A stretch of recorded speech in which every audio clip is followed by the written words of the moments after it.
الحمدللہ رب العالمین والصلاة والسلام علی سید الانبیاء والمرسلین اما بعد فاعوذ باللہ من الشیطان الرجیم بسم اللہ الرحمن الرحیم۔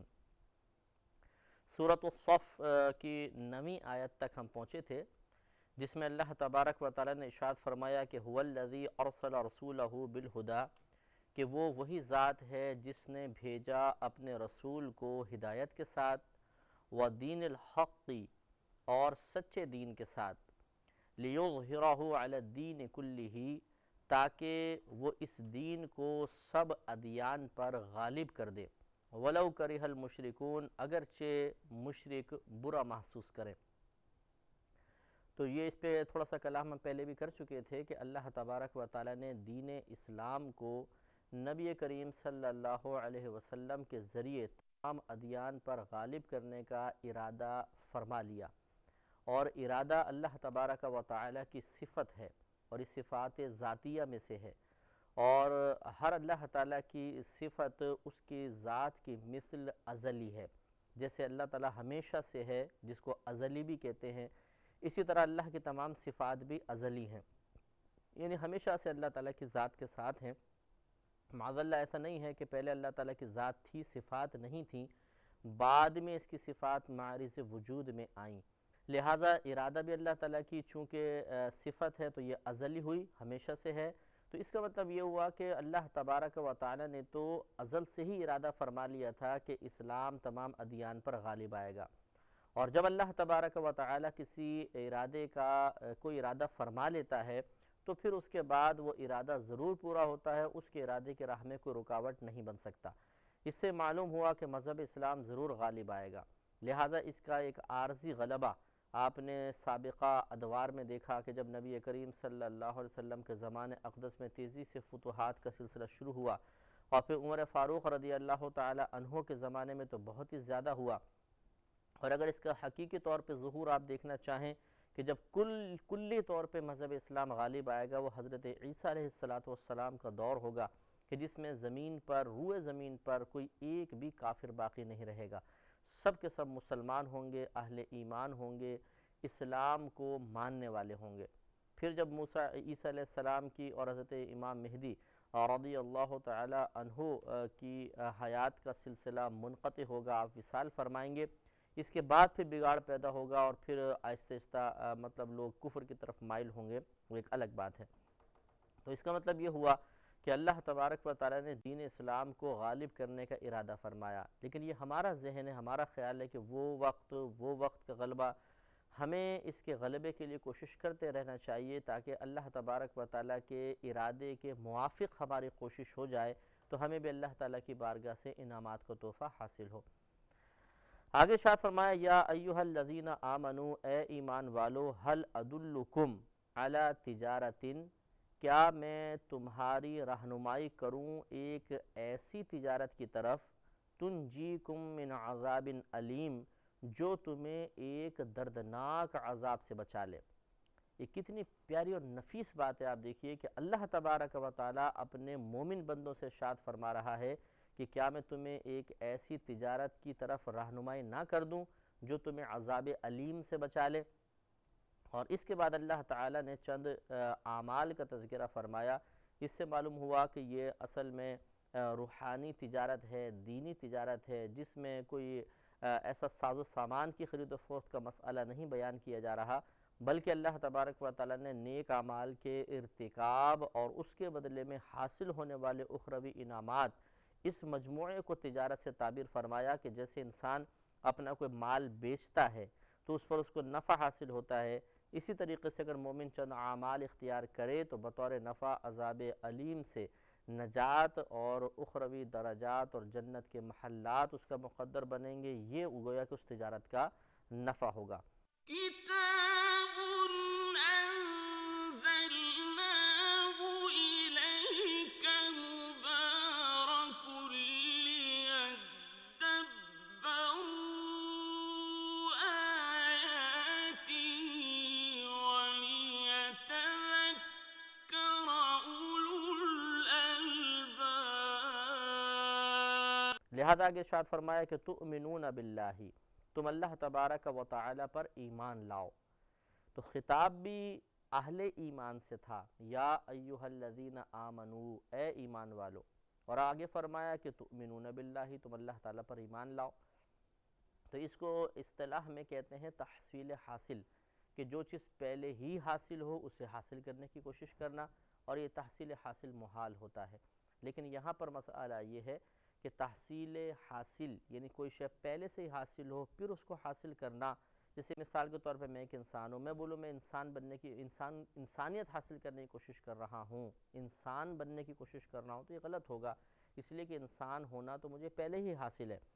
اسی طرح جب صاحب ایمان کو ایمان پہلے ہی حاصل ہے، جس کو خود اللہ تعالیٰ پھر صاحب ایمان کہہ کے مخاطب فرما رہا ہے، تو پھر یہ فرمانا ایمان لانا، تو لازم سی بات ہے کہ اس تحصیل حاصل والے اعتراض کو ختم کرنے کے لیے اس کے ایسے معانی متعین کیے جائیں گے کہ اللہ تعالیٰ کے کلام پر تحصیل حاصل والا اعتراض ہی وارد نہ ہو۔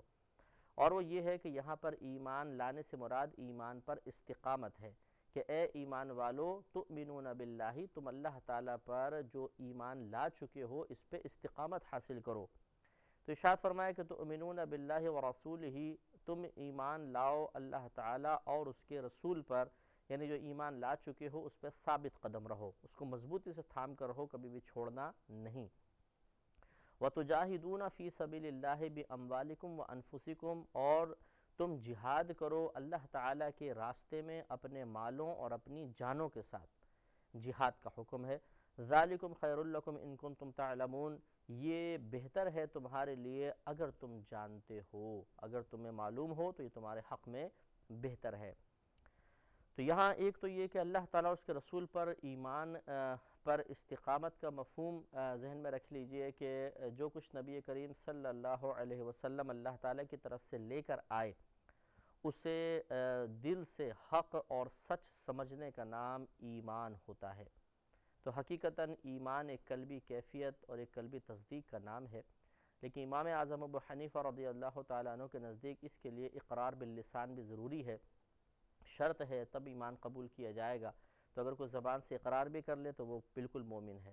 اب اس پر استقامت حاصل کرنی ہے کہ تا حیات انسان انہی نظریات پر قائم رہے، کہ اور اسی نظریے کو وہ قائم رکھے کہ نبی کریم صلی اللہ علیہ وسلم جو کچھ لے کر آئے وہ حق اور سچ ہے، ساری زندگی اس پر گزار دے، اور اس کے ساتھ ساتھ پھر جہاد کرے اللہ کے راستے میں، مال کے ساتھ، جان کے ساتھ۔ اگر وہ ضرورت ہے جان کی تو جان قربان کر دے، اور اگر جان کی ضرورت نہیں ہے، مال کی ضرورت ہے، تو مال اللہ تعالیٰ کی راہ میں دے، جیسے کہ بہت سارے صحابہ کرام نبی کریم صلی اللہ علیہ وسلم نے جیسے ایک گروپ کو کسی جگہ جہاد کے لیے بھیجا، لیکن وہ لشکر تنگ دستی میں مبتلا تھا، تو نبی کریم نے صحابہ کرام سے اپیل کی کہ آپ چندہ جمع کریں اور ان مجاہدین کی مدد کریں۔ میں اس کو اپیل سے تعبیر کر رہا ہوں، حالانکہ نبی کریم صلی اللہ علیہ وسلم کو تو یہ حکم ہی تھا، لیکن نبی کریم صلی اللہ علیہ وسلم ہمیشہ عاجزانہ انداز سے ہی چیز کو وصول فرمایا کرتے تھے، اور اس کے لیے آپ اکثر حکم نہیں دیتے تھے بلکہ ترغیبی انداز اختیار کرتے تھے۔ تو صحابہ کرام علیہم رضوان نبی کریم صلی اللہ علیہ وسلم کی زبان سے نکلنے والے الفاظ کو سن کر انہیں چونکہ کامل یقین تھا کہ جو نبی کی زبان سے نکل گیا وہ حق اور سچ ہے، تو اس فضیلت کے حصول کے لیے وہ بے تابانہ انداز سے اپنے مالوں کو نبی کریم کے قدموں میں ڈھیر کر دیا کرتے تھے۔ تو لہٰذا اپنی مالوں اور جانوں کے ساتھ جہاد اللہ تعالیٰ کو محبوب ہے، اور اللہ تعالیٰ فرماتا ہے اگر تم جانو تو تمہارے حق میں بہتر ہے۔ بہتر اس طریقے سے کہ اگر اللہ تعالیٰ کے دین سے روگردانی کر کے انسان اپنی جان اور مال کو محفوظ کر لے تو یقینی سی بات ہے اللہ تعالیٰ کی ناراضگی کا سبب بنے گا، اور جب ناراضگی کا سبب بنے گا تو یہ جان اور یہ مال میدان محشر میں اللہ کی گریز سے تو نہیں بچا سکتی۔ اس کا مطلب یہ ہوا کہ بہتر یہی ہے کہ اللہ کی رضا کی خاطر اپنے جان اور مال کو قربان کیا جائے، اسی میں ہمارے حق میں بہتری ہے۔ ورنہ جنہوں نے اپنی جانیں بچا لی انہوں نے کیا کیا؟ مطلب جو عیش میں آسائشوں میں زندگی بسر کر رہے ہیں، یا مال جمع کرنا ہی مقصد حیات بنا لیا، وہ خود اس مال سے استفادہ بہت تھوڑا سا کر سکتے ہیں، کروڑوں اربوں خربوں روپے پڑے ہیں، تھوڑا سا روپیے سے نفع حاصل ہوتا ہے پر ڈے، اور اس کے بعد وہ کوئی مال ان کے کام نہیں آتا، اور اسی طرح سے سونے کے اور چاندی کے اور روپوں کے ڈھیر کو چھوڑ کر بیچارے قبر میں چلے جائیں گے۔ ان کا ذہن یہ ہوتا ہے کہ چلو آنے والی نسلیں اس سے فائدہ حاصل کریں گی، لیکن نسل کو بھی تو آپ یہ ذہن دے کر جا رہے ہیں کہ وہ بھی اسی طرح مال جمع کریں۔ تو ہر ایک ایک ہی مشن پہ گویا کہ کام کر رہا ہے کہ مجھے مال کو جمع کر کے رکھنا ہے، اور اس کے ذریعے حاصل ہونے والی عارضی عزت اور بلند مقام جو دنیا میں مجھے حاصل ہو رہا ہے اس سے بس برقرار رکھنا ہے، چاہے آخرت میں کتنا ہی نقصان ہو جائے۔ اور پھر سامنے آتا ہے کہ آخرت کے شدید انسان نقصان میں مبتلا ہو جاتا ہے۔ تو اس لیے اللہ نے فرمایا کہ ذالکم خیر لکم، یہ بہتر ہے تمہارے لیے، ان کنتم تعلمون، اگر تم جانتے ہو۔ مزید انعام ارشاد فرمایا کہ یغفر لکم، یہ تو مثلا اعمال بیان فرما دیے، ایک انعام تو اوپر ذکر فرمایا کہ اگر تم یہ تجارت کرو گے تو اللہ تعالیٰ تمہیں عذاب علیم سے بچا لے گا، اور اب اس کے مزید فائدے بیان فرمائے، یغفر لکم ذنوبکم، اللہ تبارک و تعالیٰ تمہاری مغفرت فرما دے گا، تمہارے گناہوں کو بخش دے گا، وَيُدْخِلْكُمْ جَنَّاتٍ تَجْرِي مِن تَحْتِهَا الْأَنْهَارُ، اور داخل کرے گا تمہیں ایسے باغات میں کہ جن کے نیچے سے نہریں جاری ہیں۔ كتاب أنزلناه إليك مبارك ليدبروا آياته وليتذكر أولو الألباب۔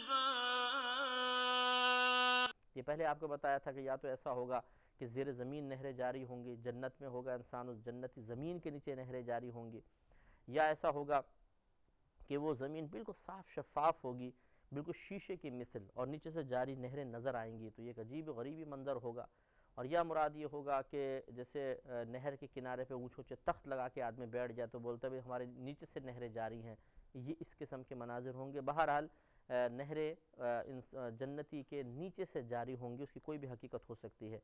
وَمَسَاكِنَ طَيِّبَةً فِي جَنَّاتِ عَدْنٍ، اور پاکیزہ محلوں میں جو ہمیشہ رہنے والے باغات میں ہیں، یعنی اللہ تبارک و تعالیٰ داخل کرے گا ایسے باغات میں جن کے نیچے نہریں جاری ہیں، اور پاکیزہ محل، قصور جس کو کہتے ہیں، قصر، بڑا محل ہوں گے جن میں اللہ تعالیٰ داخل فرمائے گا، اور یہ محل جنت عدن میں ہے۔ ذالک الفوز العظیم، اور یہی بڑی کامیابی ہے، یعنی سب سے بڑی کامیابی یہی ہے کہ انسان ایمان سلامت لے کر اور اللہ تعالیٰ کی رحمت سے داخل جنت ہو جائے۔ یہ تمام انعامات ذکر کرنے کے بعد اللہ نے فرمایا وَأُخْرَى تُحِبُّونَهَا، اور ایک نعمت تمہیں مزید عطا فرمائے گا۔ یہ اب تجارت کے فائدے اللہ تعالیٰ بیان فرما رہا ہے کہ جو ہم سے تجارت کرے گا تو نمبر 1 عذاب علیم سے بچے گا، نمبر 2 گناہوں کی مغفرت ہو جائے گی، نمبر 3 جنت میں داخل کیا جائے گا، نمبر 4 محلات جنت عدن میں دیے جائیں گے، اور اس کے بعد اللہ تعالیٰ ایک اور ایسی نعمت عطا فرمائے گا جس کو تم پسند کرو گے۔ وہ کیا ہے؟ فرمائے نصر من اللہ و فتح قریب، کہ اللہ کی مدد اور جلد آنے والی فتح، یعنی یہ ایک مزید انعام ہے کہ اللہ کی مدد تمہیں حاصل ہوگی اور بہت جلد آنے والی ایک فتح تمہیں حاصل ہو جائے گی۔ وہ یا تو فتح مکہ ہے، اور یا جو بلاد روم وغیرہ، فارس وغیرہ مسلمانوں نے فتح کیے، ان کی بشارت دی جا رہی ہے۔ تو گویا کہ جو اللہ تعالیٰ کی راہ میں جہاد کرے، جو اللہ تعالیٰ اس کے رسول پر ایمان لانے پر استقامت حاصل کرے، اسے دنیاوی عزت بھی ملے گی، دنیاوی غلبہ بھی ملے گا، اور اخروی انعامات بھی حاصل ہوں گے۔ اس کا مطلب یہ ہے کہ صرف یہ یقین کر کے بیٹھ جانا گھر میں کافی نہیں ہوگا کہ جی ہم اللہ پہ مان لے آئے، جو نبی کریم لے کر آئے حق اور سچ ہے، بلکہ اس کے تقاضے کے مطابق عمل بھی کرنا ہوگا، اور اگر جان کی قربانی یا مال کی قربانی کا موقع ہے تو یہ بھی کرنا ہوگا، پھر سب کچھ حاصل ہو جائے گا۔ وَبَشِّرِ الْمُؤْمِنِينَ، اور مومنین کو خوشخبری سنا دیجئے، اے حبیب کریم مومنین کو خوشخبری سنائیے، بشارت عطا فرما دیجئے، یہ کامیابی کی ہے، اللہ کی رضا کی اور جنت کی بشارت ہے۔ آگے ارشاد فرمایا کہ یا ایھا الذین آمنوا کونوا انصار اللہ، اے ایمان والو تم اللہ تعالیٰ کے مددگار ہو جاؤ۔ انصار،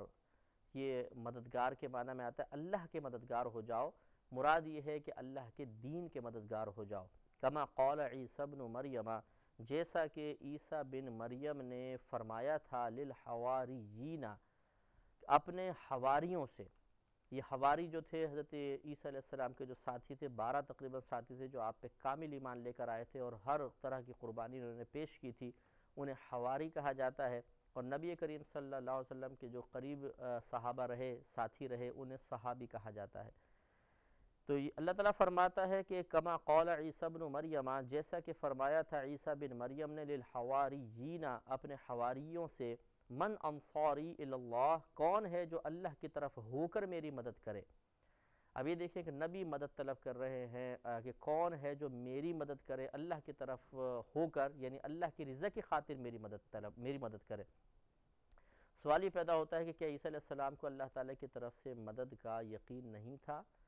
یا وہ اللہ تعالیٰ کو مجبور محض سمجھتے تھے؟ یا عیسیٰ علیہ السلام سے سوال کیجئے کہ آپ اللہ کو چھوڑ کر مخلوق سے مدد مانگ رہے ہیں، تو معاذ اللہ ثم معاذ اللہ یہ انتہائی بے ادبی ہوگی کہ نبی کے کسی عمل پر اعتراض کرنا یہ بہت ہی برا ہے، کیونکہ نبی تو اللہ کے حکم سے عمل کرتا ہے، اللہ کی اجازت سے کرتا ہے، وہ ناجائز کام کر ہی نہیں سکتا۔ اس کا مطلب یہ ہوا کہ مخلوق سے طلب امداد یہ منع نہیں ہے، جبکہ فاعل حقیقی اور مؤثر حقیقی اللہ تبارک و تعالیٰ کو ہی تسلیم کیا جائے، ورنہ تو معاذ اللہ ثم معاذ اللہ عیسیٰ علیہ السلام کا اللہ تعالیٰ پر کامل توکل نہ ہونا کم از کم ضرور ثابت ہوگا کہ دیکھو جی اللہ پہ بھروسہ نہیں تھا، لوگوں سے مدد مانگی، چاہے وہ مادی اشیاء کی مدد ہو، چاہے وہ طاقت کی مدد ہو، چاہے افرادی قوت کی مدد ہو، کسی بھی طرح کی مدد طلب کی جائے، کم از کم یہ ثابت تو ہوگا کہ اللہ تبارک و تعالیٰ کو چھوڑ کے مخلوق کی طرف توجہ کی۔ تو یہ برا نہیں ہے، اگر یہ برا ہوتا تو انبیاء علیہ السلام ایسا نہ کرتے اور اللہ تعالیٰ قرآن میں بطور مدح یہ بات بیان نہ فرماتا۔ دیکھیے کس طرح اللہ نے بیان فرمایا، اے ایمان والو تم اللہ تعالیٰ کے مددگار ہو جاؤ۔ اللہ تعالیٰ کسی کا محتاج نہیں، لیکن وہ بھی اللہ اپنے دین کی مدد کے لیے آپ کو کہہ رہا ہے، اور پھر مثال کے طور پر عیسیٰ علیہ السلام کو بطور رول ماڈل کے پیش فرما رہا ہے کہ کما قول عیسیٰ بن مریم للحواریین من انصاری اللہ، جیسا کہ عیسیٰ بن مریم نے اپنے حواریوں سے کہا تھا کہ کون اللہ تعالیٰ کی رضا کی خاطر میرا مددگار بنتا ہے۔ تو قول الحواریون، تو ان کے حواریوں نے کہا تھا کہ نحن انصار اللہ، ہم اللہ تعالیٰ کے مددگار ہیں، یعنی اللہ کے دین کے مددگار ہیں۔ فآمنت طائفۃ من بنی اسرائیل، تو ایمان لایا بنی اسرائیل میں سے ایک گروہ، وکفرت طائفۃ، اور کافر ہو گیا ایک گروہ۔ یعنی عیسیٰ علیہ السلام نے جب یہ بیان فرمایا تو ایک گروہ نے تو آپ کی اطاعت کی اور وہ ایمان لائے، اور ایک گروہ گمراہ ہوا۔ اس سے بھی معلوم ہوا کہ عیسیٰ علیہ السلام کا تعلق بھی بنی اسرائیل سے تھا۔ تو عیسیٰ علیہ السلام کو جب اللہ تبارک و تعالیٰ نے آسمان کی طرف اٹھایا تو اس میں 3 گروہ وہاں اس وقت بن گئے تھے۔ بعض نے عیسائی جس کو ہم کہتے ہیں، اللہ عیسیٰ علیہ السلام کے ماننے والے کو، وہ 3 گروہ میں تقسیم ہو گئے۔ ایک کہنے لگے کہ وہ معاذ اللہ ثم معاذ اللہ خدا تھے، اور خدا تھا وہ چلا گیا واپس۔ دوسرے نے کہا کہ خدا کا بیٹا تھا، اسے اللہ تعالیٰ لے گیا، اور تیسرے نے کہا کہ نہیں وہ اللہ کے نبی، رسول اور اس کے مطیع و فرمانبردار بندے تھے، اور اللہ تبارک و تعالیٰ نے انہیں عارضی طور پہ اوپر اٹھا لیا ہے۔ اور یہ ہمارا عقیدہ ہے کہ عیسیٰ علیہ السلام عارضی طور پر اللہ کی عطا سے آسمان کی طرف اٹھا لیے گئے ہیں، اور قرب قیامت کے وقت دوبارہ آپ کا نزول ہوگا۔ انشاءاللہ سلسلہ کلام جاری رہے گا نیکسٹ پروگرام میں۔ اس وقت تک کے لیے اجازت مرحمت فرمائیں، وآخر دعوانا ان الحمدللہ رب العالمین۔ کتاب